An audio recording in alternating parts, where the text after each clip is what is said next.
जीतूंगा मैं ये खुद से वादा करो। जितना सोचते हो कोशिश उससे ज्यादा करो। तकदीर भी रूठे पर हिम्मत न टूटे। मजबूत इतना अपना इरादा करो। जी हाँ दोस्तों, मेहनत करो, आज आखिरी बार है।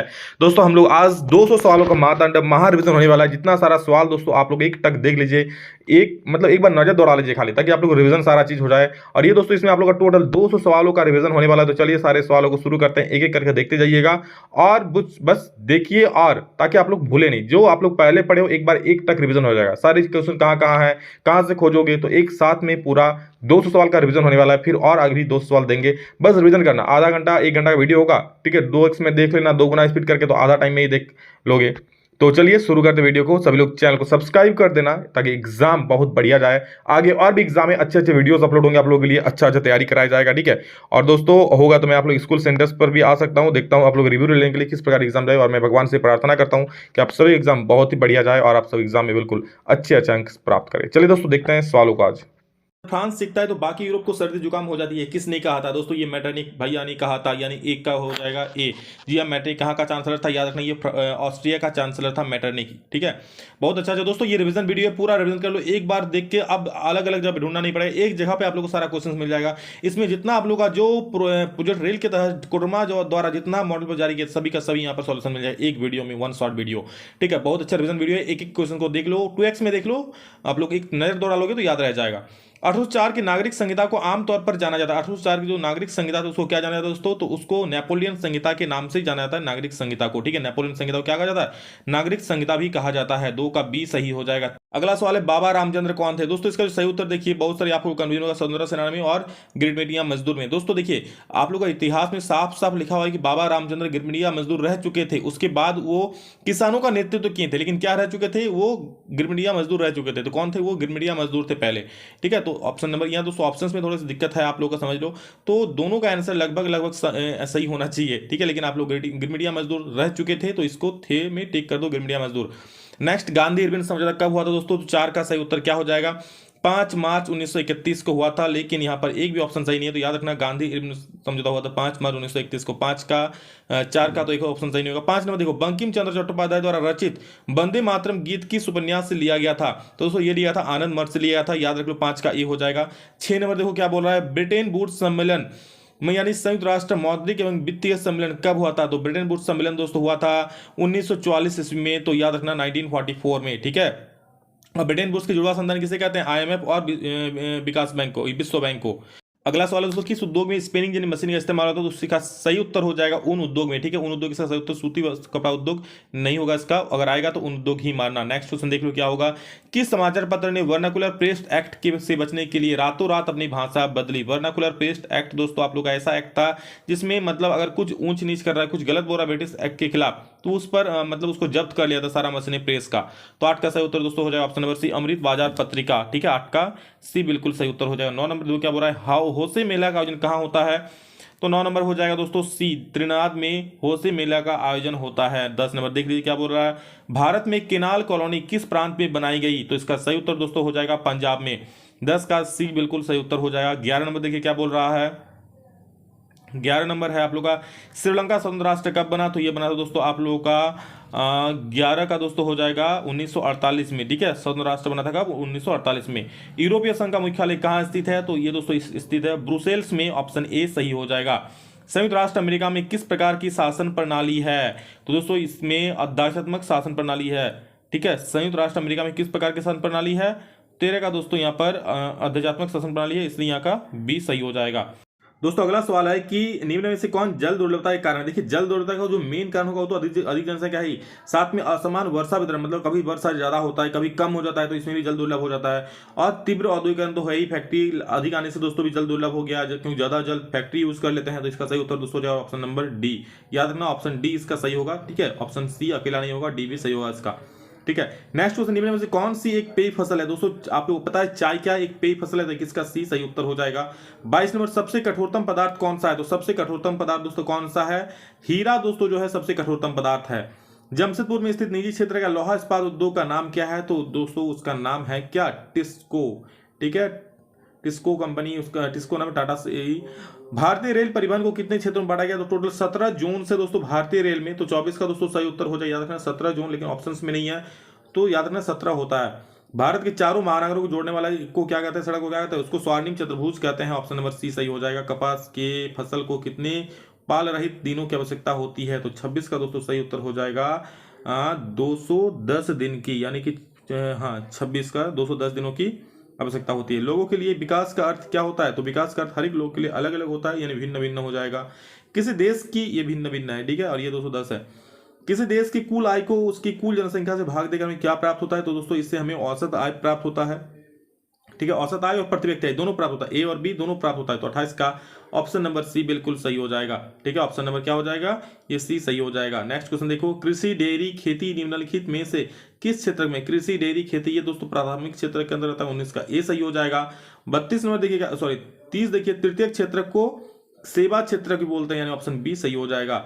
अगला सवाल, बैंक जमा राशि की बड़े भाग का उपयोग किसके लिए करते हैं, तो ऋण के लिए करते हैं।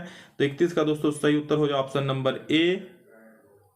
और 32 में बोल रहा है विनिमय का माध्यम क्या है, तो विनिमय का माध्यम दोस्तों मुद्रा है, पैसा ही विनिमय का माध्यम है ना भी, तो 32 का सी हो जाएगा। अगला सवाल देखेंगे दोस्तों हम लोग 33 में देखिए क्या बोल रहा है, विश्व व्यापार संगठन की स्थापना कब हुई, तो दोस्तों विश्व व्यापार संगठन की स्थापना 1995 में हुई थी, जो कि एक ऑप्शन में दिख रहा है। तो याद रखना 1995 में दोस्तों विश्व व्यापार संगठन की स्थापना हुई थी, 1995 में, ठीक है, याद रखना। अगला सवाल देखिए क्या है हम लोग का, विश्व व्यापार संगठन का मुख्यालय कहाँ है दोस्तों, तो 34 का हो जाएगा सी, जेनेवा में उसका मुख्यालय है। उपभोक्ता आंदोलन का उदय कब हुआ दोस्तों, तो उपभोक्ता आंदोलन का उदय कब हुआ था 1960 में उपभोक्ता आंदोलन का उदय हुआ था। 35 का ए सही हो जाएगा। उपभोक्ता संरक्षण अधिनियम यानी कोपरा कब पारित हुई, ये भी अच्छा सवाल है, देख लो इसको। 24 दिसंबर 1986 को ये पारित हुआ था। भारत में महिलाओं के लिए किसमें सीटें आरक्षित की गई थी, तो दोस्तों आप लोगों का इसका सही उत्तर दोस्तों हो जाएगा पंचायत में, ठीक है। 33% का आरक्षण है, तो डी नंबर याद रख लो। वह व्यक्ति जो पुरुष और महिलाओं के लिए समान अधिकार व अवसर में विश्वास रखता है क्या कहलाता है, तो 38 का दोस्तों सही उत्तर हो जाएगा क्या, नारीवादी, ठीक है, जो बराबर का अधिकार, लेकिन यहाँ तो एक ही ऑप्शन नहीं है, तो 38 का याद रखना नारीवादी हो जाएगा, ठीक है।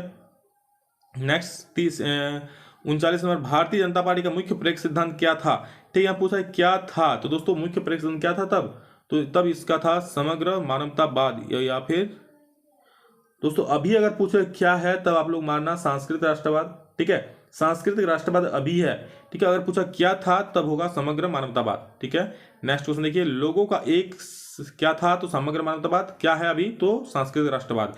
लोगों का एक संगठित समूह जिसका उद्देश्य चुनाव लड़ना और सत्ता की प्राप्ति करना होता है क्या कहलाता है, तो 40 का सही उत्तर हो जाएगा ऑप्शन नंबर बी, यानी कि राजनीतिक दल। समझ गए, बहुत बढ़िया। जर्मनी का एकीकरण कब पूरा हुआ, तो ये आप लोग को पहले मैंने पढ़ा चुका है क्या, 1871 दोस्तों जर्मनी एकीकरण हुआ था 1871 में। वहीं इटली का पूछेगा दोस्तों, तो 1870 में किसका हुआ था, इटली का एकीकरण हुआ था। दोनों याद रखिए, दोनों बहुत ही महत्वपूर्ण प्रश्न है। प्रसिद्ध पुस्तक हिंद स्वराज की रचना किसने की, ये दोस्तों पिछली बार का मॉडल पेपर में भी था, तो बहुत महत्वपूर्ण सवाल, इसको अच्छे से याद कर लीजिए। ये हो जाएगा दोस्तों महात्मा गांधी जी। जी हाँ, हिंद स्वराज की स्थापना मतलब इसके लेखक कौन थे, तो हमारे प्यारे महात्मा गांधी जी थे। पूना पैक्ट कब पारित हुआ, तो पूना पैक्ट यानी कि ये हुआ था दोस्तों सितंबर 1932 में। जी हाँ, सितंबर 1932 में पूना पैक्ट पारित हुआ था। अर्थशास्त्रियों ने अंतर्राष्ट्रीय आर्थिक विनिमय में किन गतिविधियों या प्रवाह का उल्लेख किया है दोस्तों, तो उसमें व्यापार, श्रम और पूंजी तीनों का किया है, ठीक है। अर्थशास्त्रियों ने आंतरिक आर्थिक विनिमय, ठीक है, अंतर्राष्ट्रीय आर्थिक विनिमय में कौन सा गतिविधि, तो व्यापार, श्रम और पूंजी तीनों को यहाँ पर यानी उपयुक्त सभी, इसका सही उत्तर हो जाएगा। जॉबर क्या था दोस्तों, जॉबर एक पुराना विश्वस्त किसी कंपनी के कर्मचारी होते थे जो गांव से लोगों को जॉब दिलाने में काम करते थे, शहर में बसने को लेकर वो हेल्प करता था, ठीक है। तो जॉबर क्या था, पुराना और विश्वस्त कर्मचारी था, ऑप्शन डी सही हो जाएगा। भारत में पहला कपड़ा मिल कब और कहां लगाया गया, तो दोस्तों 1854 में बंबई में लगाया गया था पहला कपड़ा मिल, जो कि बिल्कुल सफल था, ठीक है। इससे पहले जहां कोलकाता में लगाया था वो असफल हो चुका था। नेक्स्ट देखिए, वुड ब्लॉक छपाई की तकनीक सबसे पहले कहाँ विकसित हुई, तो दोस्तों ये चीन से विकसित हुई थी। क्यों कह सकते हो कि चीन से ही छपाई की जो है मुद्रण तकनीक वहां से आई थी, तो चीन में ही वुड ब्लॉक तकनीक सबसे पहले चीन में ही, जिसमें लकड़ी के वहां पर कुछ अंकित किया था, उससे वहां पर छपाई किया जाता था कलर से, ठीक है, बहुत पुराना चीज था वो। कॉर्न लॉ किस देश में पारित हुआ दोस्तों, कॉर्न लॉ यानी कॉर्न मतलब क्या होता है, मकई, आप लोग जो खाते हैं ना भुट्टा, वही, तो उस पर एक कर लगा दिया गया था, मतलब उसका आयात पर रोक लगा दिया गया था। तो ये कॉर्न लॉ कौन सा देश में लगाया था, तो ये ब्रिटेन में लगाया गया था, ठीक है, याद रखिएगा। तो इससे ब्रिटेन की स्थिति हालत सुधरी थी किसानों का, लेकिन जब ये लॉ हटा दिया गया ना, तो किसान वहां के बहुत ही उसकी स्थिति दयनीय हो गई थी। लौह एवं कॉर्न लॉ के बारे में मैंने सब्जेक्टिव में स्पेशल और अच्छा से बता दिया। लौह एवं रक्त की नीति, ठीक है, खून और खड़क की नीति जिसको बोलता है लौह और रक्त की नीति का प्रतिपादन किसने किया? तो इसका दोस्तों किया था बिस्मार्क ने। याद कीजिएगा, बहुत फेमस सवाल है, कई बार पूछा गया एग्जाम में अब तक। भारत में आर्थिक महामंदी का सबसे पुराना प्रभाव किस क्षेत्र पर पड़ा? तो दोस्तों जो आर्थिक महामंदी हुई थी ना, तो व्यापार नौकरी पेशा लोगों को और उद्योग को ज्यादा फर्क नहीं पड़ा, लेकिन कृषि के क्षेत्र में दोस्तों बहुत ही लोगों को मतलब क्या भूचाल आ गया था। हर एक चीज के दाम घट गए थे, किसानों का रोजगार चला गया था। तो मतलब सबसे ज्यादा अगर प्रभाव पड़ा था वो किसानों पर पड़ा था, कृषि क्षेत्र सबसे ज्यादा प्रभावित हुआ था। अगला सवाल है, श्रीलंका में किस समुदाय ने सब प्रमुख बनाए रखने का प्रयास किया? दोस्तों आपको पता है श्रीलंका में सिंहली भाषी समुदाय सबसे अधिक है। कौन? सिंहली भाषी। तो इसका सही उत्तर है सिंहली समुदाय। ठीक है, तमिल समुदाय वहां कम है, लेकिन सिंहली वहां प्रचंड मात्रा में है। तो सिंहली समुदाय ने अपना प्रभुत्व बनाए रखने का प्रयास किया था। किस शासन व्यवस्था में सत्ता का केंद्र और राज्यों के बीच विभाजन होता है? सत्ता का केंद्र और राज्यों के बीच कौन शासन व्यवस्था? एकात्मक शासन व्यवस्था कि संघीय शासन व्यवस्था कि साम्यवादी शासन व्यवस्था कि सामुदायिक शासन व्यवस्था? तो आपका इसका सही उत्तर हो जाएगा संघीय शासन व्यवस्था। जी हाँ दोस्तों, संघीय शासन व्यवस्था जैसे हम लोग का शासन व्यवस्था है ना, केंद्र सरकार राज्य सरकार में बटा हुआ है, लेकिन एकात्मक शासन व्यवस्था में नहीं होता है। जैसे आप लोग इसमें कोई अकेला ही, जैसे चीन का हो गया, ठीक है, अकेला राष्ट्रपति है, उस प्रकार अमेरिका का हो गया। लेकिन संघीय शासन व्यवस्था दोस्तों आप लोग का जो है भारत का संघीय शासन व्यवस्था, इसमें केंद्र और राज्यों के बीच बंटवारा होता है।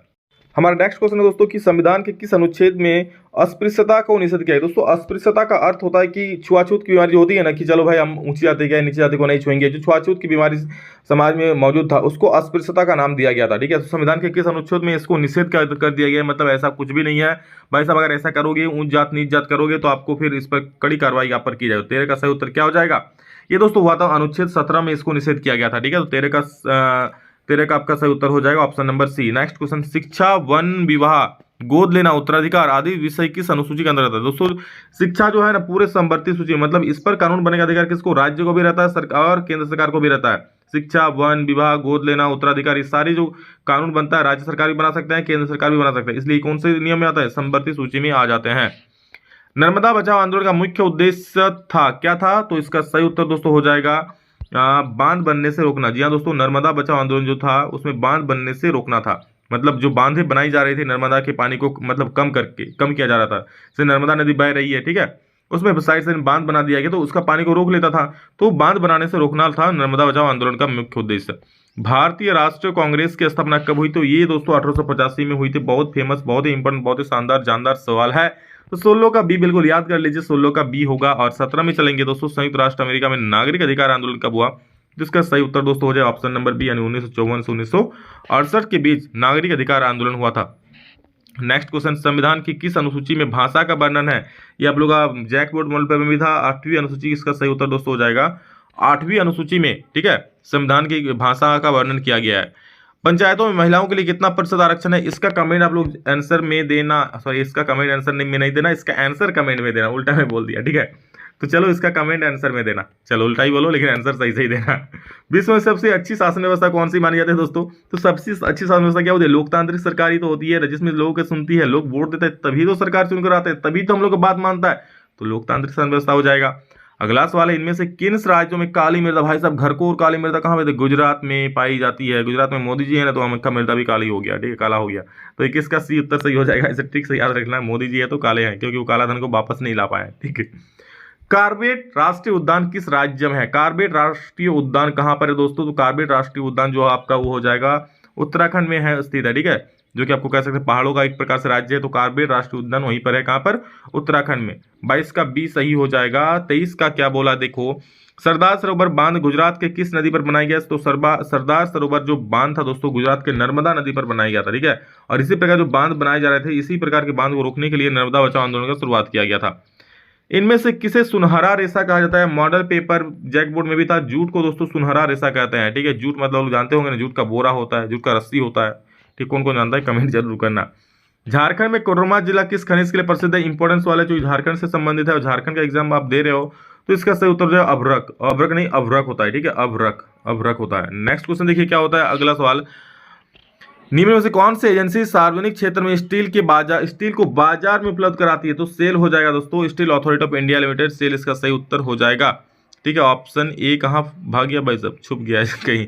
भारत की समुद्री तट की कुल लंबाई कितनी है? तो याद रखिए समुद्री तट की कुल लंबाई दोस्तों होती है 27 का 7,516 किलोमीटर। इसके बाद भी पॉइंट समथिंग होता है, उसको उतना आपको जानने की जरूरत नहीं है। भारत की पहली रेलगाड़ी कब चली? तो दोस्तों यहाँ पर आप लोगों का एक भी उत्तर सही नहीं दिखाई पड़ रहा है। जी हाँ, इसका उत्तर यही से याद करिए 1853 में, ठीक है, 1853 में दोस्तों भारत की पहली रेलगाड़ी चली थी और उसमें आप चढ़े थे क्या भाई साहब? 1853 में तो आप पैदा भी नहीं हो गए। निम्न में कौन परंपरागत ऊर्जा के स्रोत है? परंपरागत मतलब जिसकी परंपरा सदी परसों से चली आ रही है। कौन सा? सौर ऊर्जा तो भाई कुछ सालों में लागू हुआ है, पवन ऊर्जा भी कुछ सालों में लागू हुआ है, परमाणु ऊर्जा भी पहले थोड़े था। कोयला दोस्तों सालों साल बहुत पुराने समय से चला आ रहा है, ठीक है। आपके दादाजी भी कोयला जलाए हैं और अब भी कोयला जल रहा है। 1992 में जो पृथ्वी सम्मेलन हुआ था वो किस देश में आयोजित किया गया था दोस्तों? तो ये आयोजित किया गया था आप लोग का ऑप्शन नंबर किस में? ब्राजील में, ठीक है। जी हाँ दोस्तों, ब्राजील में आप लोग का पृथ्वी सम्मेलन आयोजित किया गया था। देश के विकास की तुलना करने का सबसे महत्वपूर्ण आधार क्या है? तो दोस्तों सबसे क्या, आप किसी के भी चीज को देखोगे तो आय को देखोगे ना, तो औसत आय को देखा जाता है कि हाँ देश भाई कितना विकास कर रहा है। औसत आय को मापा जाता है, औसत आय से देखा जाता है देश का विकास। औसत आय को डैश रूप में जाना जाता है दोस्तों। औसत आय एक प्रकार से प्रति व्यक्ति आय को भी बोला जाता है औसत आय, ठीक है। प्रति व्यक्ति मतलब भारत का प्रत्येक व्यक्ति कितना कमाता है वही होता है औसत आय। और ये निकलता कैसा है? देश की कुल आय को देश की कुल जनसंख्या से भाग देके निकाल लेते हैं। क्या देश में कुल आय कितना है, कुल कितना कमाई हो रहा है, बड़े कुल जनसंख्या, सोचो कितना कड़ा, कैसे गिनता होगा देश का कुल आय को, तो कैसे गिनता होगा देश का कुल जनसंख्या को। सेवा क्षेत्र में किस तरह की गतिविधियां शामिल है दोस्तों? सेवा क्षेत्र में जहां सेवा मिलती है भाई सब जाओगे तो क्या आराम से एकदम परिवहन करोगे, संचार करोगे, बैंकिंग करोगे, मतलब बैंक में जाओगे सेवा क्षेत्र के बैंक। संचार मतलब टेलीफोन कर दो वो भी सेवा है। परिवहन गाड़ी में कहीं आते जाते हो वो भी सेवा क्षेत्र में आता है। तो ऑप्शन नंबर सी। और ये दोस्तों तृतीय क्षेत्र में सारी चीज आते हैं, ठीक है। जीवन बीमा की गतिविधि है। जीवन बीमा की भी क्या एक प्रकार से सेवा क्षेत्र हो गया, यानी कि तृतीय क्षेत्र का। जीवन बीमा मतलब क्या? पॉलिसी, जिसको LIC बोल रहे हो, ठीक है। पॉलिसी कोई होता है जीवन बीमा कराता है किसी कंपनी में, तो वो भी एक तरह से का सेवा दिया जाता है, तो तृतीय क्षेत्र के अंतर्गत आएगा। वर्तमान में कागज के पैसे के अलावा किस रूप में धन का उपयोग बढ़ता जा रहा था? तो जानते हो, आप पॉकेट में पैसा हो या ना हो, पॉकेट में मोबाइल हो और आपके अकाउंट में पैसा हो तो आराम से चल जाएगा। यानी कि दोस्तों आई थिंक इसका सही उत्तर डिजिटल मनी हो जाएगा। ऑप्शन नंबर डी बिल्कुल सही उत्तर हो जाएगा। धन का आधुनिक रूप क्या है दोस्तों? धन का आधुनिक रूप हो जाएगा सिक्के और नोट, इसका आधुनिक रूप हो जाएगा, ठीक है। नेक्स्ट हम लोग का बहुराष्ट्रीय कंपनियों का क्या आकर्षित करती है? बहुराष्ट्रीय कंपनियां सस्ता श्रम और उत्पाद के लिए तैयार माल दोनों आकर्षित करती है, यानी 37 का सही उत्तर हो जाएगा जी ऑप्शन सी, ए और बी। निम्नलिखित में से कौन सार्वजनिक मरम्मत सेवाओं के अंदर? सार्वजनिक मतलब सबके लिए भाई सब फ्री में रहता है वो, ठीक है। तो डाक सेवाएं जो होता है सार्वजनिक मरम्मत सेवाओं में आता है, ऑप्शन नंबर ए। नेक्स्ट दोस्तों, बाकी ये तो प्राइवेट में पैसा लगेगा, ये भी पैसा लगेगा, तो सार्वजनिक थोड़े हुआ, ठीक है। सार्वजनिक मतलब जिसका प्रयोग सभी कर सकते हैं बिल्कुल फ्रीली, ठीक है। बोलता नहीं कभी झगड़ा होता है, बोलता नहीं सार्वजनिक जगह पाया है, सार्वजनिक आपका ये सार्वजनिक चीज है, सार्वजनिक चीज होता है तो हर कोई यूज कर सकता है। डाकिया जैसे हो गया। सूचना का अधिकार कब पारित किया गया? तो 2005 में दोस्तों सूचना का अधिकार राइट टू इन्फॉर्मेशन RTI को लागू किया गया था। और RBI के निर्देश द्वारा बैंकों को अपने पास कुल जमा राशि कितना % नगद रखना पड़ता है? तो 15% दोस्तों नगद रखना पड़ता है। 15% रख करके बाकी चीज ऋण दे सकता है, ठीक है। और या फिर कहीं पर उद्योग में लगा सकता है। 15% रखना ही पड़ेगा लोगों को कैश देने के लिए। मान लीजिए आप बैंक में जाके 1 लाख जमा किए, कभी जाके 20,000 मांगने चल गया तो आपको देना पड़ेगा ना। तो सोचो 15% रखेगा तो उसी में लोग काम चल जाता है। बाकी लोग का राशि अपने पास नहीं रखता है, किसी को ऋण दे देता है, किसी को कंपनी खोलने देता है, तो इस प्रकार से करता है। ओके, वियना कांग्रेस यानी कि वियना कांग्रेस की मेजबानी किसने किया था? वियना कांग्रेस की मेजबानी दोस्तों किया था किसने? ड्यूक मेटरनिक ने, ठीक है। वियना कांग्रेस, तो ये हो जाएगा ड्यूक मेटरनिक, यानी option number A is the right answer, Duke Metternich.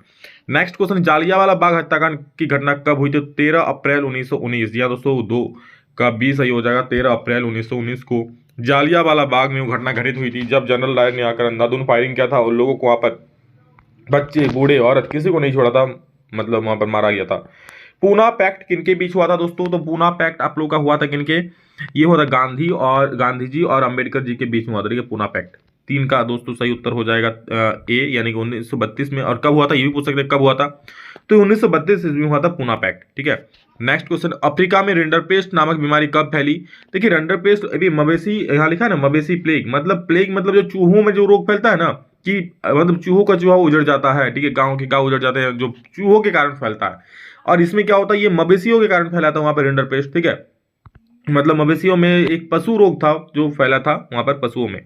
Next देखिए आगे क्या है, तो अरे इसमें तो पूछा है कि कब फैली थी, तो 4 का सही उत्तर हो जाएगा ऑप्शन नंबर सी, यानी कि 1890 के दशक में दोस्तों रिंडरपेस्ट नामक बीमारी फैली थी। 4 का सी सही हो जाएगा। 5 नंबर, यूरोप में कागज बनाने का पहला कारखाना कहाँ खोला गया? तो दोस्तों यूरोप में कागज बनाने का जो पहला कारखाना था वो खोला गया था इंग्लैंड में, ठीक है। इंग्लैंड का नाम याद रख लेना। बृहत उत्पादन की नीति अपनाई थी रूजवेल्ट ने, चर्चिल ने, हेनरी फोर्ड ने कि स्टालिज ने? तो 6 नंबर का सही उत्तर दोस्तों हो जाएगा option number C, Henry Ford ने बृहत उत्पादन की नीति अपनाई थी, जो कि एक बहुत बड़े car company Henry Ford company के निर्माता थे। कौन? हेनरी फोर्ड, ठीक है, उन्होंने बृहत उत्पादन की नीति अपनाई थी। सेडोमिया पिडमाउंट का शासक कौन था? सेडमिया पिडमाउंट का शासक कौन था? 7 का इंपॉर्टेंट क्वेश्चन है, देख लीजिए। तो इसका जो दोस्तों थे विक्टर इमैनुअल द्वितीय, ठीक है, विक्टर इमैनुअल। तो इसका सही उत्तर हो जाएगा option number C is the right answer.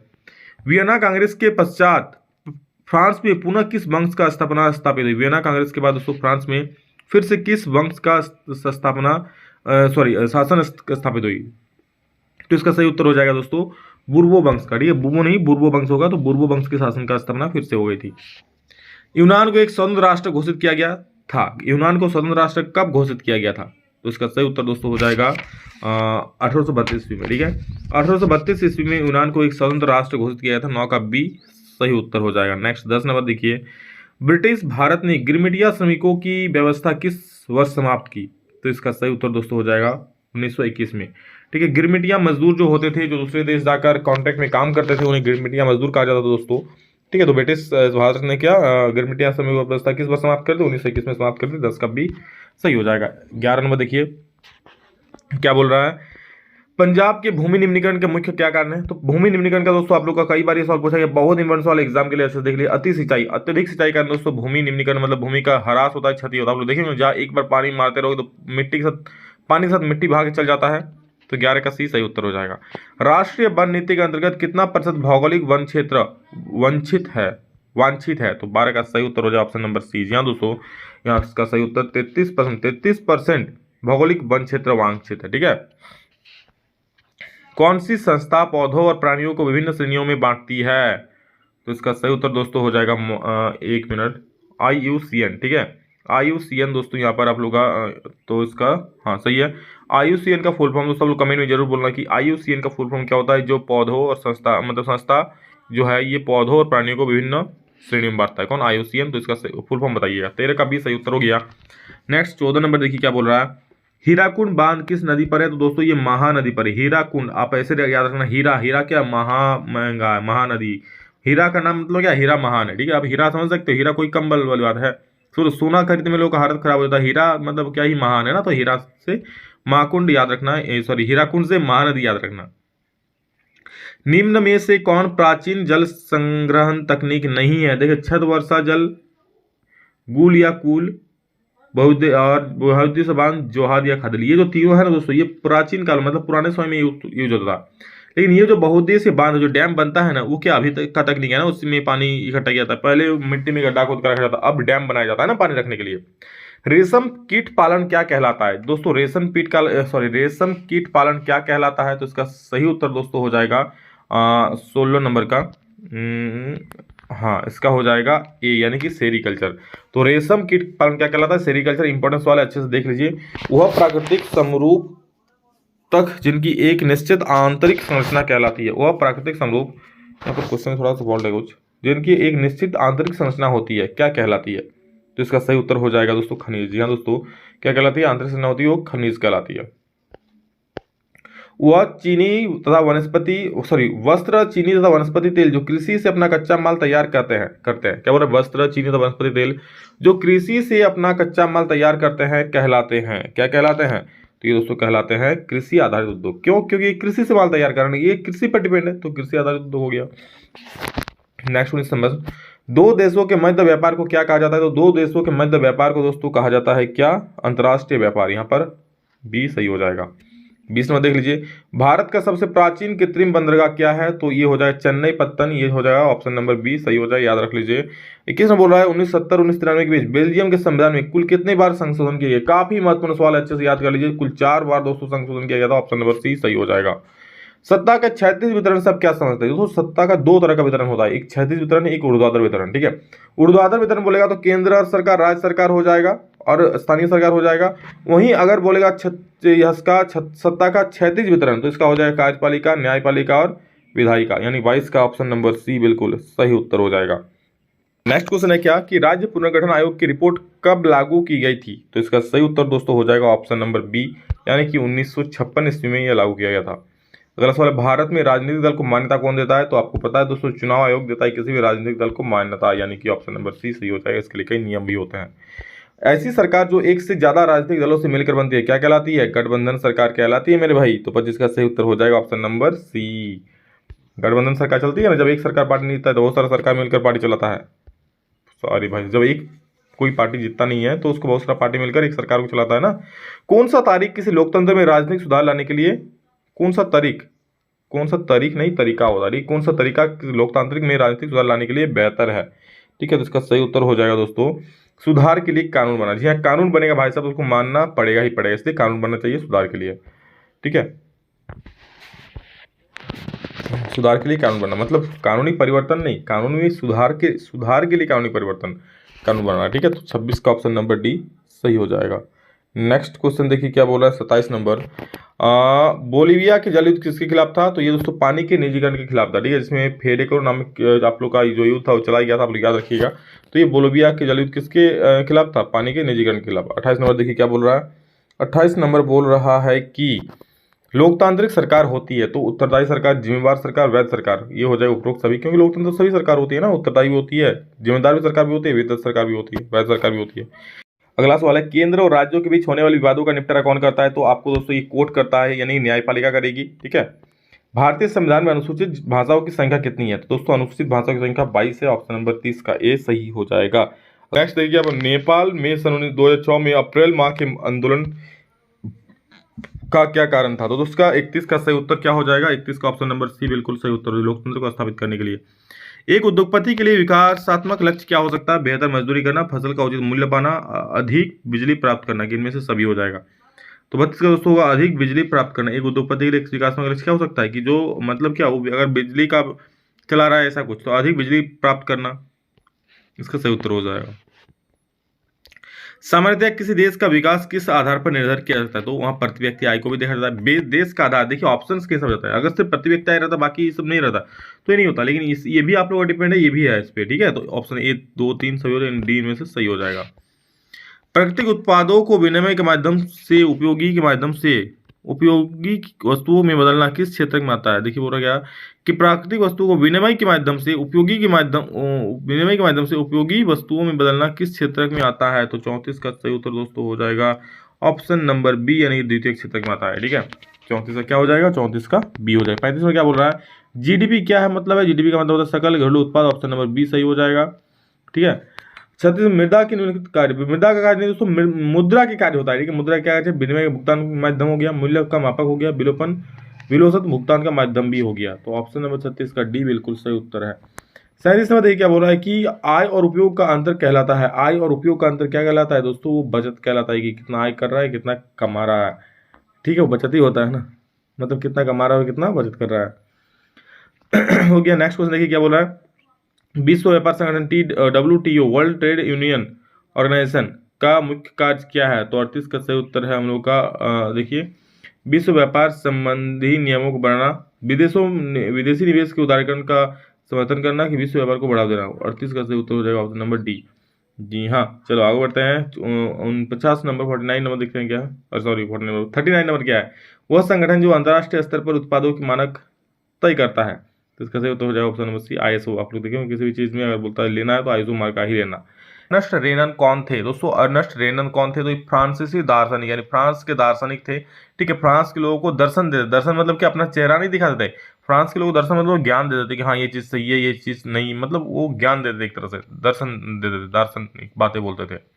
जब फ्रांस सीखता है तो बाकी यूरोप को सर्दी जुकाम हो जाती है। तो दोस्तों ये क्वेश्चन पढ़ पढ़ के और सुन सुन के शायद आप लोग को सर्दी जुकाम हो गया होगा, इतना बार पढ़े आप लोग। जी हाँ, मेटरनिक ने दोस्तों ये चीज़ बोला था कि जब फ्रांस सीखता है तो बाकी यूरोप को सर्दी जुकाम हो जाती है, यानी कि फ्रांस में कोई भी हलचल होती है, फ्रांस में कोई भी घटना घटती है तो पूरे यूरोप में हलचल मच जाती है। ठीक है, नेक्स्ट है राष्ट्रवाद की पहली अभिव्यक्ति किस क्रांति के साथ हुई? तो दोस्तों राष्ट्रवाद की पहली अभिव्यक्ति फ्रांसीसी क्रांति जो कि 1789 में हुआ था, इसके साथ हुई। इसके बाद दोस्तों कई देशों में क्रांति हुआ और अपने आप को लोकतांत्रिक देश मतलब बनाया इस प्रकार से। तो राष्ट्रवाद की पहली अभिव्यक्ति, राष्ट्रवाद देखने को मिला कब? 1789 में फ्रांसीसी क्रांति में। दुनिया में पहली भूमिगत रेल का निर्माण कहाँ हुआ? दुनिया में पहली भूमिगत रेल का निर्माण दोस्तों लंदन में हुआ था। तो 4 का सही उत्तर हो जाए option number C, London. Next question, Young Italy एवं यंग यूरोप नामक भूमिगत क्रांतिकारी संगठन की स्थापना किसने किया? देखिए यंग इटली या फिर यंग यूरोप, जी हाँ दोस्तों, दोनों का जो स्थापना था उन्होंने मेजिनी ने किया था। उसको मेजिनी बोलो या फिर जियुसेपे मेत्सिनी बोलो, उन्हीं को मेजिनी भी बोलते हैं, उन्हीं को जियुसेपे मेत्सिनी भी बोलते हैं। अगला सवाल है, महात्मा गांधी ने असहयोग आंदोलन वापस लेने का फैसला कब किया? तो इसका सही उत्तर दोस्तों हो जाएगा फरवरी 1922 ईस्वी में दोस्तों उन्होंने असहयोग आंदोलन वापस लेने का फैसला ले लिया था। भारतीय वाणिज्यिक एवं उद्योग परिसंघ FICCI की स्थापना कब हुई? तो इसका सही उत्तर दोस्तों हो जाएगा 1927 ईस्वी में। जी हाँ, 1927 ईस्वी में दोस्तों इसका स्थापना हुआ था। नेक्स्ट क्वेश्चन है, खिलाफत आंदोलन के प्रमुख नेता कौन थे? काफी महत्वपूर्ण सवाल, याद कर लीजिए। मोहम्मद अली एवं शौकत अली दोस्तों खिलाफत आंदोलन के प्रमुख दो नेता थे। ठीक है, और भी बहुत सारे नेता थे, लेकिन दोस्तों ये जो थे ये हेडलिस्ट में थे, ये मेन नेता थे। ठीक, इन्होंने इसको शुरू किया था। नेपोलियन युद्धों के दौरान हुए बदलावों को खत्म करना किस संधि का उल्लेख है? तो इसका सही उत्तर दोस्तों हो जाएगा ऑप्शन नंबर बी, वियना की संधि। ठीक है, नेपोलियन युद्धों के दौरान बदलाव को खत्म करना किस संधि का उद्देश्य है? तो वियना संधि का उद्देश्य क्या था कि जो युद्ध हुआ उसके दौरान जो बदलाव हुआ उसको खत्म करना। नेक्स्ट क्वेश्चन है, विश्वव्यापी आर्थिक मंदी की शुरुआत कब हुई? तो आर्थिक मंदी की शुरुआत कब हुई दोस्तों? ये हुई थी 1929 के साथ। ठीक है, क्वेश्चन भी आता है कि 1929 की आर्थिक मंदी की व्याख्या कीजिए। निम्न में से किसी देश में एकात्मक शासन व्यवस्था है? तो किस देश में एकात्मक शासन व्यवस्था है? तो आपको पता होगा दोस्तों, श्रीलंका जो है वो एकात्मक शासन व्यवस्था, बाकी जो है संघात्मक शासन व्यवस्था इस तरह। निम्न में कौन सुमेलित है? सुमेलित देखिए कौन है, तो आपको पता है दोस्तों, जो समवर्ती सूची होता है ना, समवर्ती सूची किसके अंदर आता है? वन, विवाह, उत्तराधिकार, शिक्षा, ये सभी समवर्ती सूची में आता है। समवर्ती सूची मतलब क्या? केंद्र सरकार भी इस पर फैसला ले सकता है, कानून बना सकता है, और राज्य सरकार भी इस पर कानून बना सकता है। अमेरिका में नागरिक अधिकार आंदोलन किसके द्वारा चलाया गया था? नागरिक अधिकार आंदोलन किसके द्वारा चलाया गया था? ये दोस्तों चलाया गया था मार्टिन लूथर किंग के द्वारा। अमेरिका में नागरिक अधिकार आंदोलन चलाया गया था। अश्वेत शक्ति आंदोलन कब हुआ? अश्वेत शक्ति आंदोलन कब हुआ दोस्तों? तो ये हुआ था आप लोगों का 1966 से 1975 तक। 1966 से लेकर 1975 तक याद रखिएगा अश्वेत शक्ति आंदोलन हुआ था। 14 का डी सही उत्तर हो जाएगा। 15 में देखिए क्या बोल रहा है कि निम्न में से कौन सा तर्क लोकतंत्र के पक्ष में नहीं है? कौन सा तर्क जो है लोकतंत्र पक्ष में नहीं है? लोकतंत्र में लोग स्वतंत्रता और समानता का अनुभव करते हैं, बिल्कुल सही बात है। लोकतंत्र में लोग क्या स्वतंत्रता का अनुभव करते हैं, समानता का अनुभव करते हैं कि सभी को समान अधिकार मिला है। लोकतंत्र में दूसरे की तुलना में विवादों को बेहतर ढंग से किया जाता है, बिल्कुल सही बात है। लोकतंत्र में जो दूसरे शासन व्यवस्था है उसके तुलना में विवादों को बेहतर ढंग से कम किया जाता है, ठीक किया जाता है। लोकतंत्र लोगों के प्रति अधिक जिम्मेवार होता है, बिल्कुल सही। जो लोकतांत्रिक देश है उसमें लोगों के प्रति क्या सरकार अधिक जिम्मेवार होती है, तभी ना उसको वोट मिलेगा, नहीं तो फिर हार जाएगा। लोकतांत्रिक देश अन्य की तुलना में अधिक समृद्ध होता है, ये दोस्तों सही नहीं है लोकतंत्र की तुलना में, लोकतंत्र के लिए। ठीक है, कि लोकतांत्रिक देश है इसका मतलब ये नहीं कि दूसरे देशों से अधिक समृद्ध हो जाएगा। बिना लोकतांत्रिक देश भी समृद्ध हो सकते हैं। लोकतंत्र को राजनीतिक सुधार लागू करने में सशक्त बनाने वाला कौन सा अधिनियम श्रेष्ठतम है? तो इसका सही उत्तर दोस्तों हो जाएगा सूचना का अधिकार। आपको पता है सूचना का अधिकार के द्वारा आप किसी भी सरकारी कामकाज के बारे में जानकारी ले सकते हो कि कहां पर कितना फंड यूज हो रहा है, कहां क्या खर्चा हो रहा है, सारा चीज की जानकारी ले सकते हो। इस समय निम्न में से किस प्रकार की सरकार बेहतर मानी जाती है? तो अभी तो लोकतांत्रिक सरकार ही बेहतर मानी जाती है ना, तो इसका हो जाएगा लोकतंत्र। उन समूहों को क्या कहते हैं जो सरकारी नीतियों का प्रभावित करने का प्रयास करते हैं? सरकारी नीति को प्रभावित करने का प्रयास कौन करते हैं? तो दोस्तों ये करते हैं दबाव समूह। तो 18 का सही उत्तर हो जाएगा ऑप्शन नंबर बी। दबाव समूह क्या करता है? सरकारी नीतियों को प्रभावित करने का प्रयास करते हैं जो उनके खिलाफ हो, उनके लिए अच्छा नहीं हो। ऐसा दबाव समूह क्या, मान लीजिए व्यापारियों को समूह है, दबाव समूह हो गया, सरकारी नीतियों के खिलाफ लड़ रहा है, आंदोलन कर रहा है। लोकतांत्रिक व्यवस्थाओं के संदर्भ में कौन सा विचार सही है? लोकतांत्रिक व्यवस्था में सफलतापूर्वक लोगों के बीच टकराव को समाप्त कर दिया जाता है, बिल्कुल सही है। लोगों के बीच आर्थिक असमानताओं को समाप्त कर दिया जाता है, क्या मतलब लोकतंत्र व्यवस्था के दौरान कौन सा विचार सही है? तो 19 का देखिए, 19 का सही क्या हो जाएगा कि लोगों के बीच टकराव को समाप्त कर दिया है। कौन? लोकतंत्र ने, बिल्कुल सही बात है। लोगों के बीच आर्थिक असमानता को समाप्त किया है, बिल्कुल। आर्थिक का कैसे करेगा? लोकतंत्र शासन व्यवस्था है, लेकिन उसमें पैसे का बराबरी थोड़े कर सकता है, आर्थिक वाला असमानता दूर नहीं कर सकता है। राजनीतिक गैर बराबरी के विचार को समाप्त कर दिया, ये भी गलत है। हंसिए के समूह से कैसा व्यवहार हो इस बारे में भेदभाव मिटा दिया, ये बिल्कुल भी सब कोई उससे उल्लेख ताल्लुक ही नहीं है। लोकतांत्रिक व्यवस्था में क्या होना चाहिए? लोगों के बीच टकराव को खत्म कर देता है। कौन? लोकतांत्रिक शासन व्यवस्था। लोगों के बीच टकराव नहीं होता है, हर एक आदमी को वोट देने का अधिकार होता है, हर एक आदमी अपना सरकार होता है, तो इस पर टकराव क्यों होगा? हर एक को समान अधिकार दिया जाता है। तो 19 का सही उत्तर हो जाएगा ऑप्शन नंबर ए। ठीक है, नेक्स्ट क्वेश्चन हम लोग का है दोस्तों 20 नंबर। क्या बोल रहे देखिए, भारत में कितने राज्य और केंद्र शासित प्रदेश है? तो इसका सही उत्तर हो जाएगा दोस्तों 28 राज्य है और 8 केंद्र शासित प्रदेश है भारत में। 28 राज्य और 8 केंद्र शासित प्रदेश, सही हो जाएगा। भारत के उत्तरी मैदान किस प्रकार की मृदा से बना है? भारत का उत्तरी मैदान दोस्तों जो बना है वो जलोढ़ मृदा से बना है। ठीक है, ऑप्शन नंबर सी सही हो जाएगा। भारतीय वन संरक्षण अधिनियम किस वर्ष पारित हुआ? तो भारतीय वन संरक्षण अधिनियम ये कब पारित हुआ? 1972 इसमें दोस्तों ये पारित हुआ था। ठीक है, भारतीय वन संरक्षण अधिनियम 1972, 22 का बी सही हो जाएगा। नेक्स्ट इसमें देखिए, हिमालय यव किस टैक्सोल नामक पदार्थ से निकलता है? हिमालयन यव किस टैक्सोल नामक पदार्थ से निकलता है? तो इसका सही उत्तर दोस्तों हो जाएगा आप लोग का कैंसर। ठीक है, कैंसर टैक्सोल नामक पदार्थ से निकलता है। बहुउद्देशीय नदी घाटी को आधुनिक भारत का मंदिर किसने कहा? तो ये दोस्तों कहा था किसने? जवाहरलाल नेहरू जी ने कहा था। क्वेश्चन इंपॉर्टेंट है, याद कर लेना। निम्न में से कौन सा तर्क बहुउद्देशीय बांध के तर्क में नहीं है? बहुउद्देशीय बांध के तर्क में नहीं है। ये जल की कमी वाले क्षेत्रों में जल लाती है, बिल्कुल सही बात है। ये बाढ़ का नियंत्रण करती है, हाँ करती है। इसमें भारी संख्या में विस्थापन होता है, ये जल विद्युत को मिस आएगा। इसमें भारी संख्या में विस्थापन वाला बात दोस्तों इसमें सही नहीं, फिट नहीं बैठ रहा है, तो ऑप्शन सी इसका सही हो जाएगा। 25 का ऑप्शन सी बिल्कुल सही उत्तर हो जाएगा। क्यों? क्योंकि इसमें भारी संख्या में विस्थापन नहीं होता है। ठीक है, लोग उठकर नहीं जाते हैं। झूम किस प्रकार की कृषि है? तो झूम दोस्तों जीवन निर्वाह कृषि है, मतलब बस जीवन को जीने के लिए कुछ सालों तक एक जगह पर खेती किया जाता है, फिर यहाँ तक छोड़ के दूसरा जगह पर कुछ सालों के लिए खेती की जाती है, इसे ही बोलते हैं झूम कृषि, मतलब घूम घूम के खेती करता है। HVJ पाइपलाइन की कुल लंबाई कितनी है? तो दोस्तों ये होती है 1700 किलोमीटर लंबाई है। निम्न में से किस उद्योग को आधारभूत उद्योग? तो जो लोहा होता है ना, लोह इस्पात उद्योग, ये क्या आधारभूत उद्योग है? लोह इस्पात उद्योग आधारभूत उद्योग है, समझ रहे हो? क्योंकि लोहे के द्वारा ही तो सब कुछ स्टील बनेगा, बाकी आगे जाकर बनता है। मतलब मेन लोहा को क्या माना गया है? एक आधारभूत उद्योग मान सकते हो आप, मान सकते हो क्या है ही। मैनचेस्टर ऑफ इंडिया कहा जाता है, तो इसको अहमदाबाद को बोलते हैं। 29 का डी सही हो जाएगा। सीमा सड़क संगठन यानी BRO की स्थापना किस वर्ष हुई? दोस्तों BRO यानी सीमा सड़क संगठन, इसकी स्थापना हुई थी आप लोगों का 1960 में, यानी 30 का बी सही हो जाएगा। नेक्स्ट 31 में देखिए, एक वस्तु का अधिकांशतः प्राकृतिक प्रक्रिया से उत्पादन क्षेत्र की गतिविधि है। भाई सब लोग बैटरी लो हो रहा है, पर आप लोगों का बैटरी लो नहीं होना चाहिए। एक वस्तु का अधिकांशतः प्राकृतिक प्रक्रिया से उत्पादन क्षेत्र की गतिविधि है, ये हो जाएगा प्राथमिक क्षेत्र। क्या बोल रहा है? अधिकांशतः प्राकृतिक प्रक्रिया से उत्पादन क्षेत्र की, प्राकृतिक प्रक्रिया से उत्पादित हो रहा है, जैसे कोई फसल उत्पादन हो रहा है। ठीक है, तो ये कौन सा आता है? ये कौन सा क्षेत्र में आता है? ये प्राथमिक क्षेत्र में आता है ना। प्राथमिक प्रक्रिया मतलब सबसे पहले स्टार्टिंग होता है तो प्राथमिक होता है, द्वितीयक में होता है विनिर्माण उद्योग, तृतीयक में होता है सेवा क्षेत्र। कौन सा क्षेत्र भारत में सबसे बड़े रोजगार उत्पादक क्षेत्र के रूप में उभरा है? इसका सही उत्तर दोस्तों हो जाएगा तृतीयक क्षेत्र, यानी कि सेवा क्षेत्र। जैसे रेलवे हो गया, बैंकिंग हो गया, कितने लोगों को दोस्तों इसमें रोजगार मिला है मालूम है? रेलवे में सबसे ज्यादा रोजगार कहाँ है? रेलवे में ही है। तो कौन सा क्षेत्र में आता है? तृतीयक क्षेत्र है। मान लीजिए एक देश में 4 परिवार, ये बहुत आसान सवाल है। ठीक है, आप आसानी कैसे कर सकते हो इस क्वेश्चन को पढ़ना, 33 में कर लेना, बहुत आसान है, बच्चा भी बोल देगा। मनरेगा और आंसर कमेंट में जरूर बोलना। ठीक है, मनरेगा यानी महात्मा गांधी रोजगार गारंटी अधिनियम एक वर्ष में कितने दिन रोजगार देता है? तो 100 दिनों का रोजगार देता है वो। ठीक है, 100 दिन का। नेक्स्ट क्वेश्चन है, ऋण की शर्तों में कौन शामिल है? तो ऋण की शर्तों में दोस्तों ब्याज दर, ऋण की राशि, ऋण आधार सभी कुछ शामिल है। ब्याज दर भी शामिल है, तभी ना ब्याज दर छोड़ देगा ऋण लोगे तो लेगा ना। अगला सवाल है, देखिए क्या कि वैश्वीकरण ने जीवन स्तर के सुधार में सहायता पहुंचाई, कैसे? अगर 36 नंबर, तो 36 का सही उत्तर दोस्तों हो जाएगा वैश्वीकरण ने जीवन स्तर के सुधारने में सहायता पहुंचाई, सभी लोगों को पहुंचाई है। ठीक है, विकसित देशों के लोगों को भी पहुंचाई है, विकासशील देशों के श्रमिकों को भी पहुंचाया है, इनमें से सभी यानी या फिर सभी लोगों का हो जाएगा। 36 का ए सही उत्तर हो जाएगा।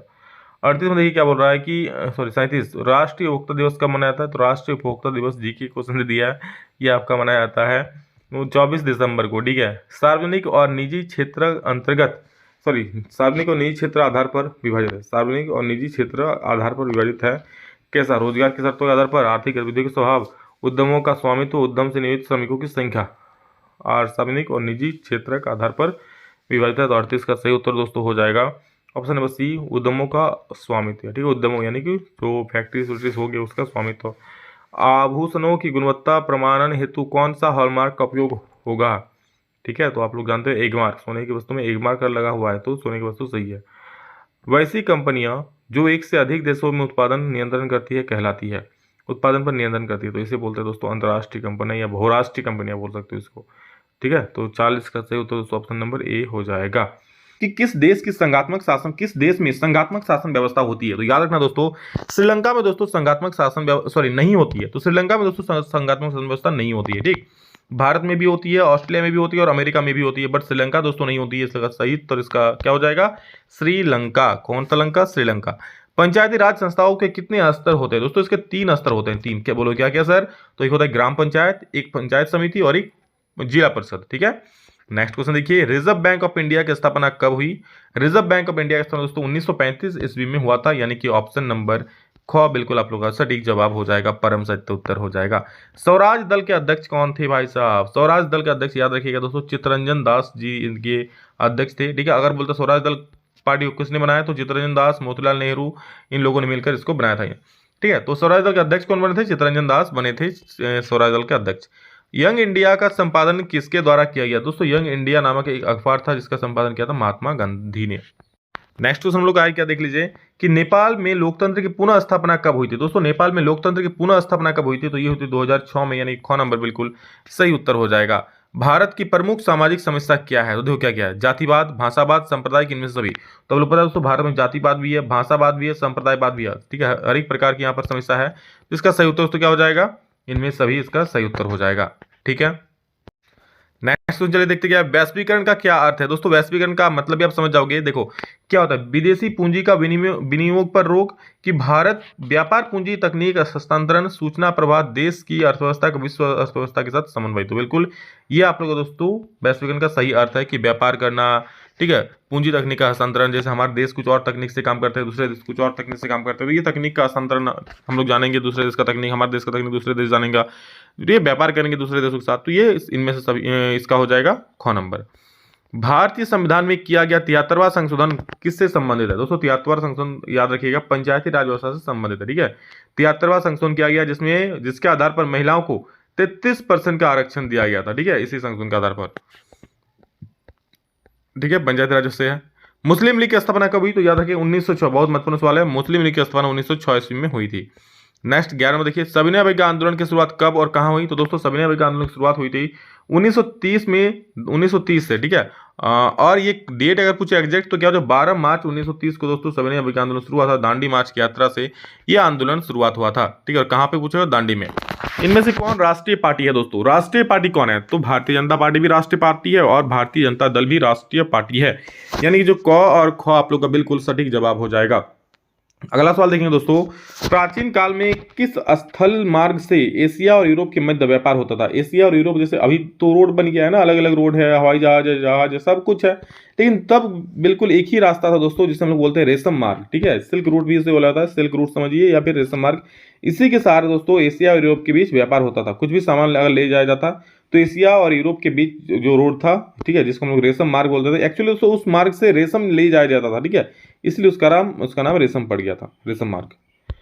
भारतीय राष्ट्रीय कांग्रेस के पहले अध्यक्ष कौन थे दोस्तों? ब्योमकेश बनर्जी थे। याद रखिएगा, ब्योमकेश बनर्जी भारतीय राष्ट्रीय कांग्रेस के पहले अध्यक्ष थे। भारत का केंद्रीय बैंक कौन है दोस्तों? भारत का केंद्रीय बैंक कौन है? Reserve bank of India, RBI है। ठीक है। आर्थिक सुधार को क्या विशेषता है? आर्थिक सुधार की क्या विशेषता याद रखिएगा। आर्थिक सुधार यानी जो नई आर्थिक नीति दोस्तों आई, उसकी क्या विशेषता है? उसकी क्या विशेषता है? तो देखिए, उदारीकरण, निजीकरण और वैश्वीकरण, ये सारा चीज उसमें किया गया। उदारीकरण मतलब क्या? जो भी सरकार ने पहले रोक लगाया था बिजनेस करने पर, भारत में व्यापार करने पर, उन सब में छूट दे दिया गया, तो उसे उदारीकरण बोलेंगे। तो उदारीकरण हुआ। निजीकरण हुआ, जितने सारे मैक्सिमम फैक्ट्रीज का प्राइवेटाइजेशन कर दिया गया, निजीकरण कर दिया। निजीकरण कर दिया मतलब प्राइवेटाइजेशन कर दिया। जैसे मोदी जी क्या कर रहे हैं, रेलवे को भी प्राइवेटाइजेशन करेंगे, मतलब निजीकरण करेंगे रेलवे को भी। तो उसी प्रकार दोस्तों अब क्या हुआ, निजीकरण कर दिया गया। ठीक है। सरकार अपने हाथ में ना लेकर ज्यादा चीज को निजीकरण कर दे रहा है। वैश्वीकरण मतलब अब हमारे देश का जो लोग होगा, सामान उत्पन्न होगा, वो विदेशों में भी जाके बेचाएगा, तो वैश्वीकरण भी हो गया इसमें। तो ये सभी इसका सही उत्तर जो है घ नंबर। मुंबई में सर्वप्रथम सूती कपड़ा मिल की स्थापना कब हुई? तो ये हुई दोस्तों 1854 ईस्वी में। याद रखिएगा, प्रथम सूती कपड़ा मिल की स्थापना हुई थी। इसके बाद खेड़ा सत्याग्रह किस वर्ष में शुरू हुआ? खेड़ा सत्याग्रह दोस्तों याद रखिएगा, हम लोग कब शुरू हुआ था? ये 1918 ईस्वी में खेड़ा सत्याग्रह शुरू हुआ था। फ्रांसीसी गणराज्य का प्रतिनिधित्व करने वाला रूपक कौन था? फ्रांसीसी गणराज्य का प्रतिनिधित्व करने वाला रूपक बोल रहा है, तो रूपक यानी कि उमरियान। दोस्तों ये एक्चुअली कोई आदमी नहीं था, ठीक है, एक प्रतीक था यहाँ पर। ठीक है। अपने जो वहाँ के लोग थे, वहाँ के जो देश के जो लोग थे, उनमें राष्ट्रवाद की भावना जगाने के लिए एक रूपक बनाया गया था, जिससे कहा गया था मारियान, जो कि फ्रांस का रूपक थी। इटली के एकीकरण आंदोलन को नेतृत्व किसने किया? तो इसका नेतृत्व किया काउंट कैमिलो दे काबूर, और मेन श्रेय भी दोस्तों उन्हीं को जाता है, काउंट कैमिलो दे काबूर को। अगला सवाल, महामंदी की शुरुआत कब हुई? दोस्तों इसका सही उत्तर 1929 से। आप लोग जानते हैं महामंदी की शुरुआत कहाँ से हुई? जी हाँ दोस्तों, अमेरिका से इसकी शुरुआत हुई थी महामंदी की। नेक्स्ट क्वेश्चन है, आर्थिक महामंदी की शुरुआत किस देश से हुई? देखिए अगला सवाल भी वही आ गया, ब्रिटेन से, फ्रांस से, अमेरिका से कि जर्मनी से? अभी तो मैंने बताया अमेरिका से दोस्तों महामंदी की शुरुआत हुई थी, ठीक है, 1929 में। प्रथम विश्व युद्ध की समाप्ति के बाद किसके द्वारा यूरोप की अर्थव्यवस्था को पुनर्जीवित करने का प्रयास किया गया? दोस्तों जब प्रथम विश्व युद्ध हुआ तो बहुत सारे देशों को मतलब बहुत सारा लॉस हुआ ना, देश कूट के खड़े नहीं हो पा रहे थे क्योंकि बहुत आर्थिक लॉस हुआ था, सैनिक मारे गए थे, गोलियों का तो मतलब बहुत खर्च हुआ था। तो फिर जब क्या बोला, यूरोप की अर्थव्यवस्था को पुनर्जीवित करने के लिए कौन प्रयास किया? अमेरिका, क्योंकि अमेरिका सबसे ताकतवर था, तो अमेरिका ही प्रयास करेगा। इस प्रकार से याद कर लेना। द्वितीय विश्व युद्ध कब हुआ दोस्तों? तो ये हुआ था 1939 से 1945 के बीच, याद रख लेना। और प्रथम विश्व युद्ध कब? 1914 से 1918, ये बिल्कुल जरूर याद रखना। नेक्स्ट क्वेश्चन है, ब्रिटेन वुड्स सम्मेलन किस वर्ष हुआ? तो ये हुआ दोस्तों 1944 में। जी हाँ दोस्तों, ब्रिटेन वुड्स जो हुआ था 1944 में हुआ था, याद रख लीजिएगा। अगला सवाल है, आलू अकाल किस देश में हुआ था? आलू से आयरलैंड, आयरलैंड याद रख लेना आप लोग। नूडल्स किस देश का मूल निवासी था? नूडल्स दोस्तों, नूडल्स के नाम पर हम लोग खा भी लेते हो ना नूडल्स, तो शायद वहीं से आना होगा, चाइना से ही आया होगा। तो नूडल्स कहाँ खाना है? चाइना का है ना, तो चीनी ही थे वो लोग, चीनी का आदमी, चीन का आदमी थे। नूडल्स चीन के मूल का था। नेक्स्ट क्वेश्चन है, विश्व व्यापार संगठन की स्थापना किस वर्ष की गई? तो ये हुई थी 1995 ईस्वी में, ठीक है, 1995 ईस्वी में दोस्तों विश्व व्यापार संगठन की स्थापना हुई थी। G77 की स्थापना कब हुई? दोस्तों G77 की स्थापना कब हुई थी? 1964 ईस्वी में, याद रखना। G77 की स्थापना कब हुई थी? तो 1964 में, यानी कि 29 का भी सही हो जाएगा। चलिए 30 नंबर सवाल देखते हैं, ब्रिटेन वुड्स व्यवस्था का ज्यादा लाभ किन देशों को मिला? दोस्तों ब्रिटेन वुड्स व्यवस्था में ज्यादा लाभ विकसित देशों को ही मिला, इसीलिए तो विकासशील देशों ने अपना एक अलग सा बना लिया, विकसित देशों, विकसित औद्योगिक देशों को मिला, ठीक है। और इसीलिए दोस्तों जो अविकसित देश है, यानी कि जो कह सकते हैं विकासशील देश, उन्होंने अपना खुद का G77 समूह बना लिया, समझ गए। ब्रिटेन वुड्स संस्थानों से अपेक्षित लाभ नहीं मिलने पर उसकी प्रतिक्रिया में विकासशील देशों ने किस आर्थिक समूह का संगठन किया? तो दोस्तों इसका सही उत्तर क्या हो जाएगा? बिल्कुल सही जवाब इसका जो होगा यहाँ पर, एक मिनट, ब्रिटेन वुड्स संस्थानों से अपेक्षित लाभ नहीं मिलने पर उसके प्रतिक्रिया के रूप में विकास, हाँ बिल्कुल इसका सही उत्तर G77 या समूह 77 जो बोलना है बोलो, उसका सही उत्तर हो जाएगा। किन संस्थानों को ब्रिटेन वुड्स की जुड़वा संतान भी कहा जाता है? दोस्तों IMF और विश्व बैंक। जी हाँ, इंटरनेशनल मॉनेटरी फंड और आप लोग का विश्व बैंक, ये जो है आप लोग का जुड़वा संतान है ब्रिटेन वुड्स का। अंतर्राष्ट्रीय मुद्रा कोष IMF की स्थापना 1944 ईस्वी में किस सम्मेलन में की गई? तो दोस्तों ये कौन सम्मेलन? आप लोग का ब्रिटेन वुड्स का जो सम्मेलन हुआ था दोस्तों, उसी में इसकी स्थापना की गई थी, ठीक है। अगला सवाल है, इंग्लैंड कपास का आयात मुख्य रूप से कहाँ से करता था? तो भारत से करता था कपास का आयात, ठीक है, याद रखना। इंग्लैंड जो कपास था वो भारत से उसका आयात करता था। अगला सवाल है, कॉर्न लॉ द्वारा ब्रिटेन में किस अनाज का आयात प्रतिबंधित कर दिया गया? कॉर्न लॉ द्वारा, कॉर्न मतलब क्या होता है? कॉर्न मतलब मकई होता है, तो मकई का रोग लगा दिया, यानी कि 3 नंबर सही हो जाएगा। रिंडर पेस्ट क्या था? रिंडर पेस्ट दोस्तों पशु रोग था, पशु रोग, यानी 36 का 3 सही हो जाएगा। 37 देख लीजिए क्या है, क्या बोल रहा है, कहाँ गया, हाँ, प्राचीन काल में किस स्थल से मार्ग से एशिया और यूरोप का व्यापार होता था? पहले मैंने बताया रेशम मार्ग, यानी कि सिल्क रूट से। 38 नंबर है, उपभोक्ता संरक्षण अधिनियम यानी कि कोपरा भारत सरकार द्वारा अधिनियमित किया गया था, कब किया गया था? तो ये किया था 1986 में किया गया था, ठीक है, जब हम लोग बहुत छोटे थे। अरे 1986 में तो हम लोग आए ही नहीं थे ठीक है, 1986 तो। चलो अगला सवाल देखो, शहद खरीदते समय हमें कौन सा निशान देखना चाहिए? तो शहद जब खरीदने जाओगे दोस्तों तो वहां पर एक मार्क लगा होना चाहिए। देखिए दोस्तों सुन लीजिए, एक मार्क कहाँ लगता है? कोई खाने पीने की दोस्तों वस्तु खरीदते हो ना तो उसमें एक मार्क लगा होना चाहिए। और जो ISI होता है ना दोस्त, ये कोई भी सामान, जैसे कोई यूज का सामान, फैन, टीवी, फ्रिज, इसमें ISI मार्क का होना चाहिए। लेकिन अगर कोई खाने पीने का सामान खरीद रहे हो तो उसमें दोस्तों आप लोग एक मार्क लगा होता है, एक मार्क लगा होता है, ठीक। उपभोक्ता अधिकार दिवस कब मनाया जाता है दोस्तों? उपभोक्ता अधिकार दिवस कब मनाया जाता है? तो इसका उत्तर हो जाए 15 मार्च। यहाँ 15 मार्च को दोस्तों उपभोक्ता अधिकार दिवस मनाया